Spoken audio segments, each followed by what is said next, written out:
everyone. Today I will be discussing with you OCD. We'll be discussing what it is, my experience with OCD and what type I have, false memories, and I'll be including a little on what my friends wanted to say about OCD. So without further ado, let's get started. What is OCD? OCD stands for Obsessive Compulsive Disorder, and contrary to popular belief, it does not always involve cleaning. That's called contamination OCD, which is very serious and very hard to have. I have a few friends in the support group with it, and I feel very sorry for them. But OCD can be about anything. Would you like to join? My dog has lots of opinions. OCD can be about harm. It can be about death. It can be about illness. What really makes OCD is the obsession. So the obsession can be about anything. And then there's the compulsion. And we'll get into compulsions a little bit later. So now that you understand what OCD is, let's talk a little bit about my experience with OCD and what type I have. So, if I look at my diagnostic criteria, if I look at my diagnostic paperwork right here, it says I have obsessive compulsive disorder with good insight, tick related. Now the reason it says tick related is because whenever you have ticks, apparently they just tack on tick related to your OCD.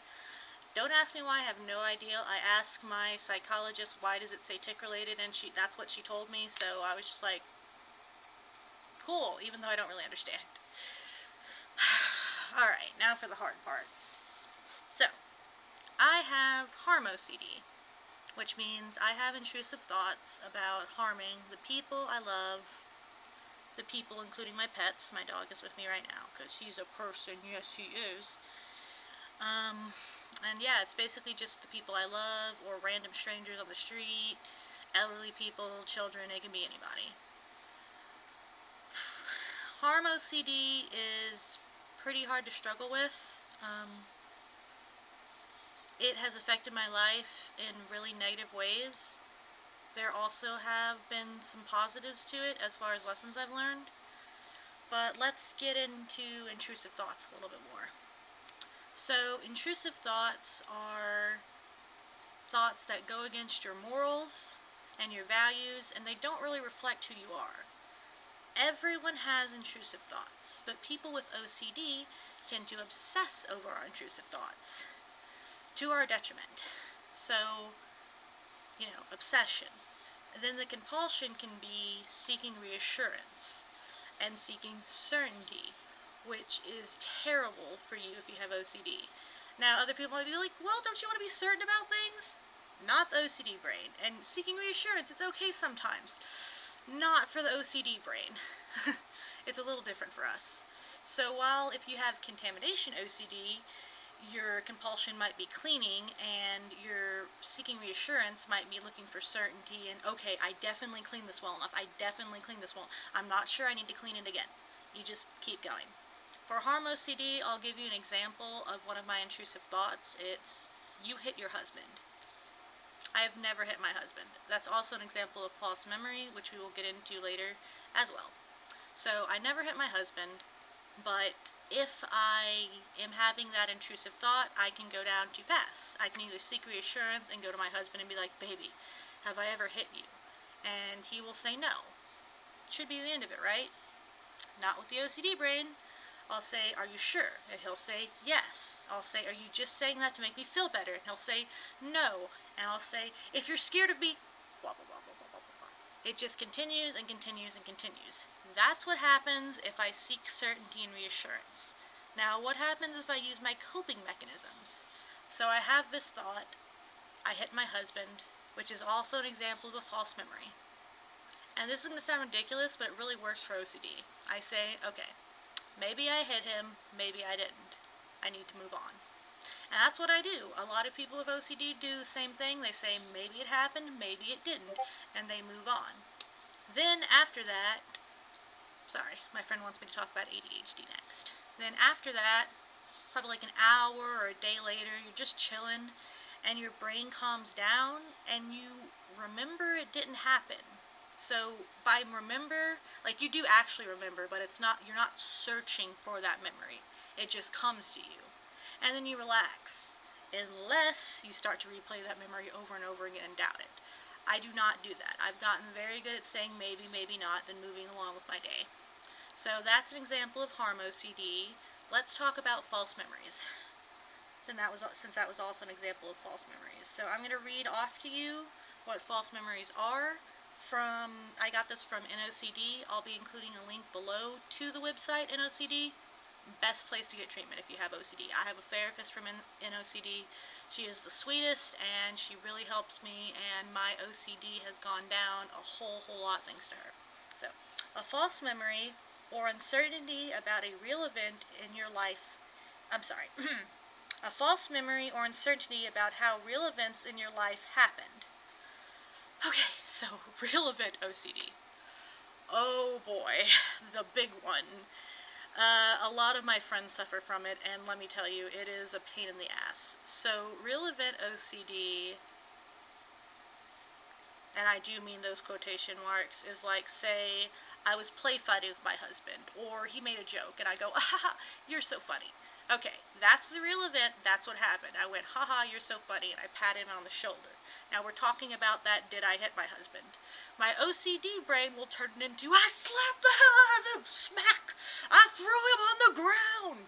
Okay, and I'm not even kidding, that's what my OCD brain will do sometimes. And that's just, the struggle of having mental illness. Now, this might not reflect everybody with OCD. The false memories might not be, obviously, okay, I'm exaggerating a little bit. It's not I threw him on the ground and such. I don't know why I have this false memory. I don't know why I have to ask him if I've hit him sometimes. Like, I know I've never hit him. But, moving on, I also have schizoaffective disorder. I know, fake claimers, so many things. Listen, when you have one disorder, you're more likely to have another. Especially if you grew up in a traumatic household, yeah, it causes a lot of shit. But we ain't gonna talk about my household. So, moving on. I forgot what I was saying. Give me just a minute. Yes. So, my false memories and real events might be a little more extreme than others because of the schizoaffective disorder. That's why I'm asking my friends to tell me what they would like me to say about OCD. And let's see if any of them have replied yet. No. That's fine. Okay, so recovered false memories and real event. So we covered an example of harm OCD, which is what I have. I do also have just right OCD, which means everything needs to be perfect. Now, not symmetrical and such, more like... Actually, I'm not going to get into that. That's more private and personal, but yes, I do have just right OCD. So, another form of harm OCD I have besides did I hit my husband or the intrusive thoughts that I'll hurt my animals is intrusive thoughts that I will hurt vulnerable people or that I have hurt vulnerable people. That would be an intrusive thought about a real event, or like it said, it's real events. Like in OCD, the way they present it, it's real event / false memory. So I'll have an intrusive thought about a real event. It will be manipulated to something that it wasn't, and it will really, really distress me. There have been periods of my life where I was distressed for weeks because I was not seeking the proper therapy. Now, I didn't know this. I was going to therapy, and I was talking to my therapist, and they were trying to help me. But what they kept doing was giving me reassurance, which is really bad for OCD. And they didn't know I had OCD. I was diagnosed as a child, but I rejected that diagnosis because I don't clean all the time, and that's what I thought OCD was, and my parents didn't think I had it either, so we were just like, oh, well, the psychiatrist must have been wrong about that. So when I went to therapy, I was told them what I had, or what I thought I had, and they're like, okay, we can work with this.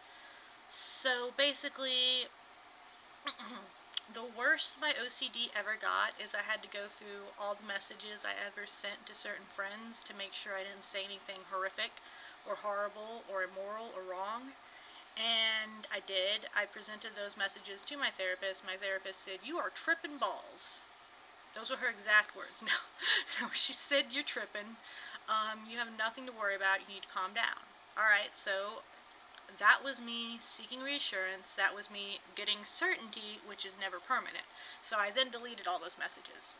Now I can never go back and read them again, which is good. I don't need to. But unfortunately, my brain, if I allow it and I don't use my coping mechanisms, will tell me, no, you said this. No, you said that. No, I know you said this. No, I know you wanted this. And it's just an instant loop of horror. So, luckily, when I was talking to my therapist and having private conversations with her, she knew not to flip her shit because she'd already read all the messages I had ever sent, and she knew that there was nothing to worry about, yes, while I was freaking out. This is Cupcake, by the way. You can see that her name is Cupcake because she's adorable. She sensed my distress and she came to bite my finger to make me feel better. Isn't that right, Cupcake? Oh my god, you're so fucking cute. Oh my god. Okay, Cupcake, you gotta go now. Unfortunately, some piece of shit I will call unwashed ass because he got in the shower but didn't scrub every day. I'm quoting him. He got in the shower but didn't scrub every day, so I call him unwashed ass. Was listening to those private conversations with my therapist and then proceeded to be a total unwashed asshole. Yes, you did. But this is not a call-out video, so we will move forward from that. Let me see if my friends have said anything they want to say. I posted about this in the Discord. Nope, just my friend wanted me to do a video on ADHD. Or how ADHD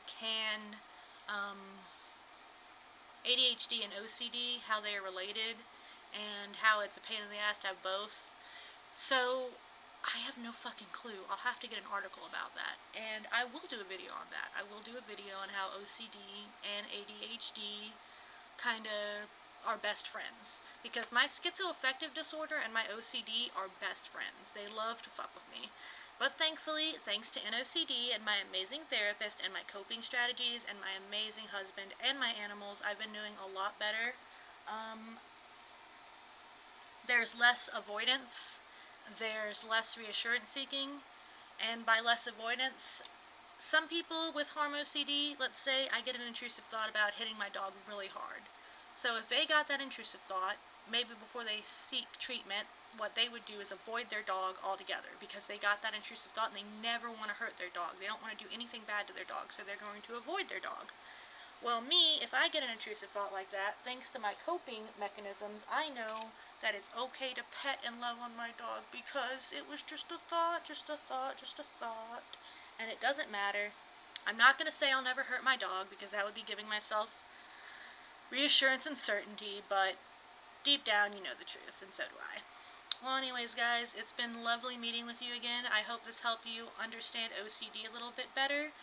And like I said, there's a link down below if you want to learn more. And thank you for joining me on Planet Mars. Bye-bye.